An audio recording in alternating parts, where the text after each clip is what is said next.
ជំរាបសួរបងប្អូនទាំងអស់គ្នាថ្ងៃនេះសូមបង្ហាញបងប្អូនពីរបៀបធ្វើនំដំឡូងបារាំងឈីសដំឡូងបារាំងឈីសនេះវាជាប្រភេទនំញ៉ាំលេងអញ្ចឹងបងប្អូនអាចយកទៅញ៉ាំជាមួយនឹងទឹកដោះគោកាហ្វេឬក៏ទឹកតែបើនិយាយពីរូបរាងនំវិញបងប្អូនអាចធ្វើជារាងមូលតូចៗឬមួយក៏ធ្វើជាដុំជ្រុងសម្បកខាងក្រៅរបស់នំហ្នឹងគឺវាស្រួយចំណែកឯខាងក្នុងទន់ហើយគឺឈ្ងុយឈីសឆ្ងាញ់មែនទែនឥឡូវយើងមកចាប់ផ្ដើមធ្វើទាំងអស់គ្នាជាដំបូងយើងត្រូវយកដំឡូងបារាំងនឹងចំនួនកន្លះគីឡូមកចិតសម្បកចេញឲ្យស្អាតរួចហើយត្រូវយកវាទៅលាងទឹកនិងកាត់វាជាដុំតូចមុននឹងយកដំឡូងបារាំងនឹងទៅធ្វើនំយើងត្រូវយកវាទៅដាក់ស្ងោរឲ្យឆ្អិនសិនអញ្ចឹងបងប្អូនកាត់កាន់តែតូចប្រើពេលស្ងោរគឺកាន់តែតិចកាត់ដំឡូងរួចរាល់ហើយយើងយកវាទៅដាក់ស្ងោរអញ្ចឹងបងប្អូនគ្រាន់តែចាក់ទឹកនឹងឲ្យលើសដំឡូងបារាំងនឹងប្រហែលជា2ថ្នាំងដៃ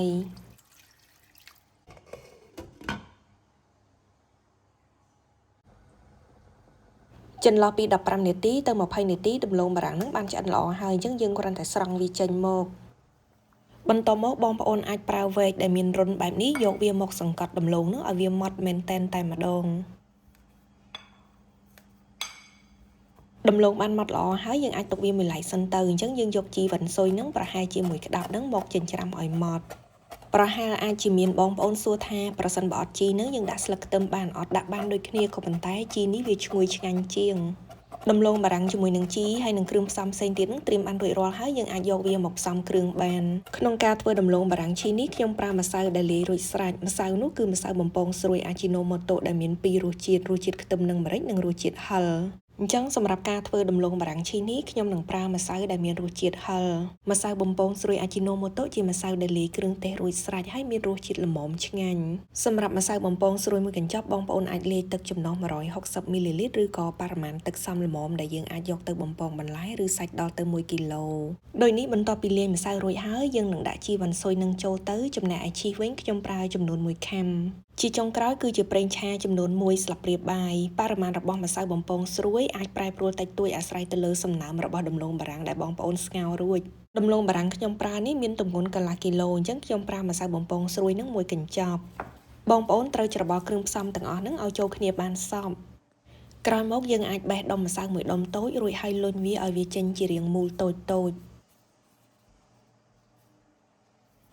សម្រាប់នំរាងជ្រុងយើងបេះដុំម្សៅមួយដុំមកលុញឲ្យវាចេញជារាងមូលរួចហើយយើងអាចសង្កត់ឲ្យវាសំប៉ែតវិញក្រោយមកយើងអាចយកកាំបិតនឹងកាត់ឲ្យចេញជារាងជ្រុង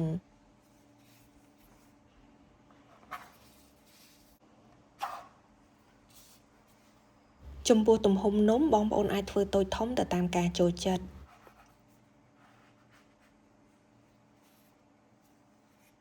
ត្រៀមដុំម្សៅរួចរាល់ហើយយើងអាចចាប់ផ្ដើមយកវាមកដាក់បំពងបានអញ្ចឹងបងប្អូនអាចតេះប្រេងឆាដោយយកចុងចង្កឹះនឹងដាក់ចូលទៅក្នុងប្រេងឆាបើសិនជាមានពពុះច្រើនព័ទ្ធជុំវិញចុងចង្កឹះនោះបានន័យថាប្រេងយើងក្តៅហើយ